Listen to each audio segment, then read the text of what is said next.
হঠাৎ করে বলতেছে যে আজকে ভাতের চাল দিয়ে মুরগির মাংস দিয়ে খিচুড়ি রান্না করার জন্য। তো ভাবলাম যে তাহলে আপনাদের সাথে শেয়ার করেই ফেলি।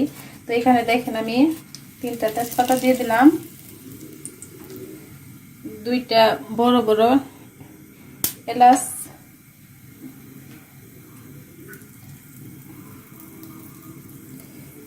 দারুচিনি দিয়ে দিলাম, প্রথমে দারুচিনি দিছি 4টা, এলাচ দিয়ে দিলাম, আর দেখেন এই যে 4টা লবঙ্গ, বড় বড় 4টা পেঁয়াজ কেটে রাখলাম। পেঁয়াজটা 1 কাপের মতো হবে। এখানে আমি 1 টেবিল চামচ রসুন দিলাম, কারণ 1 টেবিল চামচ দিলাম এই কারণে, কারণ ভাতের চাল, এই জন্য আমি রসুনের পরিমাণটা বাড়িয়ে দিলাম। আমি আদাও দিয়ে দিতেছি 1 টেবিল চামচ,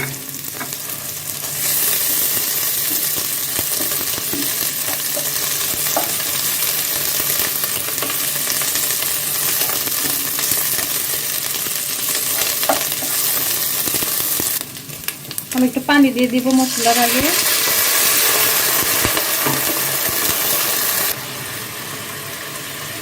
এখানে আমি 1 চামচ ধনিয়া গুঁড়া, 2 চামচ মরিচের গুঁড়া দিয়ে দিলাম, আর 1/2 চামচ হলুদের গুঁড়াটা দিলাম।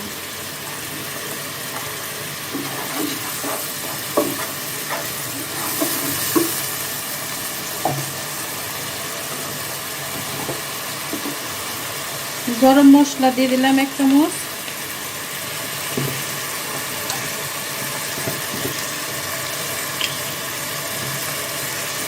জিরা গুঁড়াটা 1 চামচ দিয়ে দিলাম,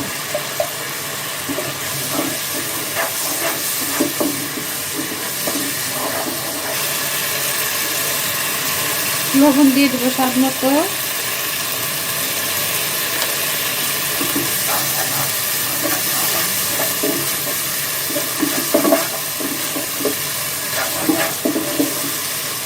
মশলাটা একটু কষিয়ে নেব। এখন আমি 4টা কাঁচামরিচ দিয়ে দিলাম,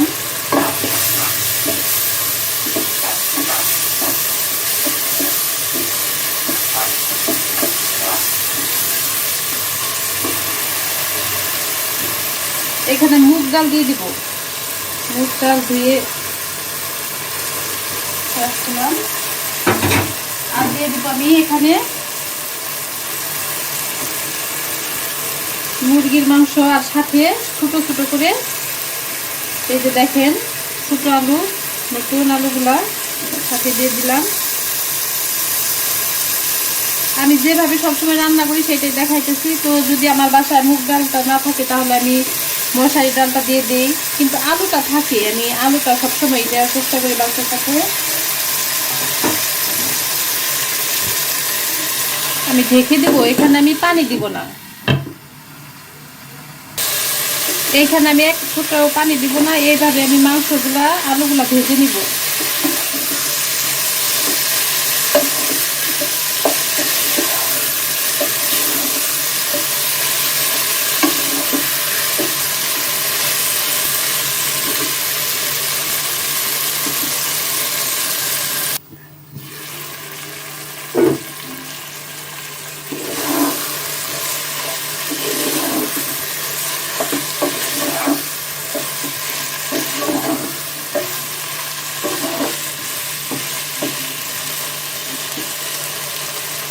দেখেন আলুগুলা কিন্তু সিদ্ধ হয়ে গেছে, আমি কিন্তু পানি দিই নাই। মরিচগুলো সবকিছুই ভাজা ভাজা হয়ে গেছে।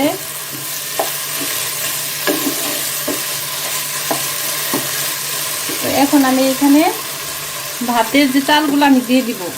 এখানে আমি 2 কাপ চাল নিয়ে নিছি,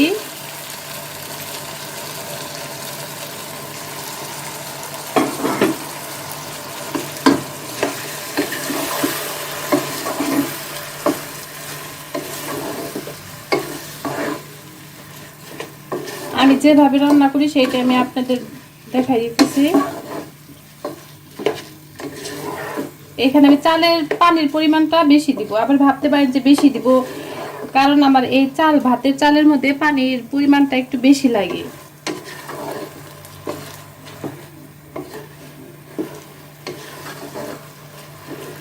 এই জন্য আমি 4 কাপের থেকে পানির পরিমাণটা আর একটু বাড়িয়ে দিব। এখানে আমার 4 কাপ পানি তার থেকে বেশি পানি লাগবে। তো আমি আর একটু ভাজা ভাজা করে নিব, তারপরে পানি দিয়ে দিব। এখানে পানিটা দিয়ে দিব এখন।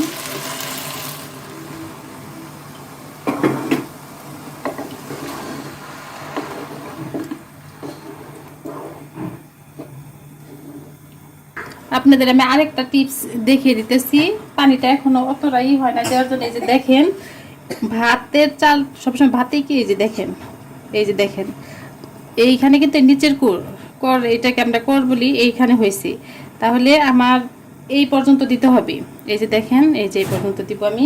এইটা লক্ষ্য রাখবেন, ভাতের চালের মধ্যে ভাত যখন রান্না করবেন। এই যে দেখেন এখন হবে পুরাটাই। আর এই যে দেখছেন এখন পাতলাও লাগতেছে। এই যে এখন আল্লাহর রহমতে আমি তারপরেও আপনাদের দেখাই দিতেছি মাপ দিয়ে একদম পারফেক্ট একটা মাপ। এই যে দেখছেন, এই যে যদি পানি লাগে আমি আপনাদের দেখিয়ে পরে পানিটা দিব যদি লাগে, কিন্তু আশা করি লাগবে না। একদম পারফেক্ট একটা মাপ হয়েছে। তো এই যে দেখেন পানিটা আমার অটক উঠে গেছে, ফুটে গেছে। এখন আমি এর মধ্যে ফ্রিজে মটরশুঁটি ছিল সিদ্ধ করা, তো এটা আমি দিয়ে দিলাম। মটরশুঁটিটা অপশনাল, কারণ এটা সবসময় আমার ঘরে থাকে না, তো আজকে আছে ফ্রিজে, সেই জন্য আমি দিয়ে দিলাম। এটা যে দিতেই হবে তা না।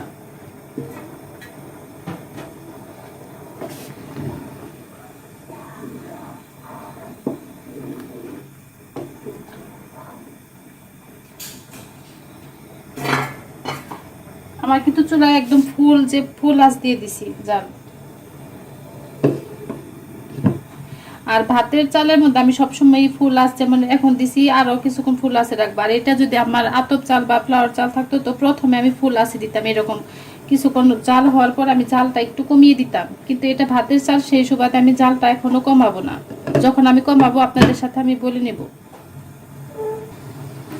তো দেখি কি অবস্থায়। যে দেখেন আপনাদের আমি একটা কথা বলে দিতেছি, আতপ চালের খিচুড়ি আর ভাতের চালের খিচুড়ির মধ্যে কিন্তু রান্নার ক্ষেত্রে ডিফারেন্স আছে। যারা নতুন রাঁধুনি সবসময় মনে রাখবেন, আপনারা ভাবতে পারেন যে আতপ চাল যেভাবে রান্না করে দেখাইছে তো সেইভাবে তাহলে আমরা ভাতের চালটা রান্না করি। না, ওইভাবে কখনো রান্না করা যাবে না।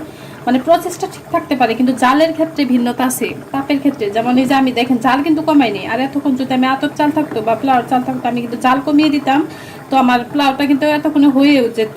আতপ চালের খিচুড়ি বা যেই হওয়ার পথে থাকতো, কিন্তু ভাতের চাল দেখে কিন্তু এখনো হয় নাই। দেখেন এখনো কিন্তু পানি ফুটতেছে, কারণ ভাতের চালে পানির আমি বেশি লাগে। আমি তো বলছি ঝালটা দিতে হয়।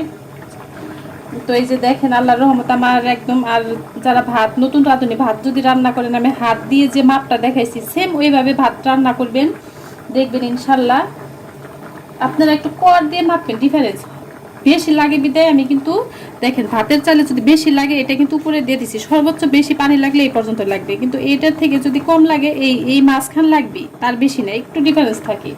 তো যারা নতুন রাঁধুনি তারা এইভাবে ভাত রান্না করবেন, ইনশাল্লাহ দেখবেন একদম পারফেক্ট ভাত রান্না হয়ে যাবে। বেশি কোনো মাথায় টেনশন নেওয়ার কোনো কারণ নাই যে ভাত রান্না করবে কিভাবে। আমি তো কোনোদিন ভাত রান্না করিনি। আপনি যে মাপটা আমি দেখাই দিলাম ওইভাবে ভাত রান্না করেন, দেখবেন যে আপনি একদম পাকাপোক্ত একটা রাঁধুনি হয়ে গেছেন। তো হয়ে গেছে। এই যে দেখেন আমি কিন্তু এখন জাল কমিয়ে দিব, কারণ একদম ফুল আছে দেখে মনে হইতেছে যে অনেক পানি, কিন্তু আমি তাও দেখাই দিতেছি আপনাদের। আমি জালটা কমিয়ে দিলাম। দেখেন জালটা কমানোর পরে যে দেখেন পানির ইটা উপর থেকে উঠে গেছে। এই যে দেখেন খুব কিন্তু পানি নাই। এই যে পানিটা আছে একদম, কিন্তু জাল আমি খুব কমাই নাই, কিন্তু একদম ফুল আছে ছিল সেটা কমালাম। তা না হলে চালটা না ফুটে পানিটা একদম শুকিয়ে যাবে। মিডিয়াম আছে রাখলাম আমি চালটা। আর আল্লাহর রহমতে একদম পারফেক্ট, একটা ফুটাও আর পানি লাগবে না ইনশাল্লাহ, বেশিও হবে না। আমি যেটা করলাম এখন, এই যে এখন আমি ঢেকে রেখে দিব। একদম হওয়ার পরে আমি আবার আপনাদের সামনে ফিরে আসব। আসুন তাহলে দেখা যাক। আমি এর মাঝখানে আরেকবার মাত্র আসছিলাম আপনাদের সাথে ভিডিও করার পরে, তখন শুধু এসে আমি আরেকটু জাল একদম লো আছে জালটা রেখে গেছিলাম, একদমই জাল একটু কমিয়ে গেছিলাম মাঝখানে, আর আসি নাই। তো এই যে এখন আমি আসলাম আপনাদের নিয়ে সাথে। এই যে দেখেন অবস্থা, এই যে দেখছেন হয়ে গেছে। আমি যে মাপ যে প্রসেসগুলা বলি সেম ওইভাবে যদি করেন একদম পারফেক্ট হবে, কোনো সমস্যা হবে না। কোনো ভয় পাওয়ারও কিছু নাই। এই যে হয়ে গেছে, খুবই সুন্দর একটা ফ্লেভার আসতেছে। এখন এখান থেকে বের আমার বাচ্চাকে খাওয়াবো, কারণ আমার বাচ্চা ঘুম আসতেছে, এখন ও ঘুম আসবো আর আমরা পরে খাবো, কারণ আমার বর এখনো বাসায় আসে নাই, বাইরে। এই যে তো বাসায় যখন বাহিরে গেল তখন বলে গেছিল খিচুড়িটা রান্না করার জন্য, তো হয়ে গেছে। এখন আমি আপনাদের সামনে বেড়ে পরিবেশন করে দেখাইতেছি। তো এই যে হয়ে গেছে ভাতের চালের ভুনা খিচুড়ি। তা আপনাদের যদি ভালো লাগে তাহলে অবশ্যই আমাকে লাইক দিবেন, কমেন্ট করবেন। আর বড় লাস্টে বলতেছি, প্লিজ আমাকে সাবস্ক্রাইব করবেন, আমাকে সাবস্ক্রাইব করতে ভুলবেন না।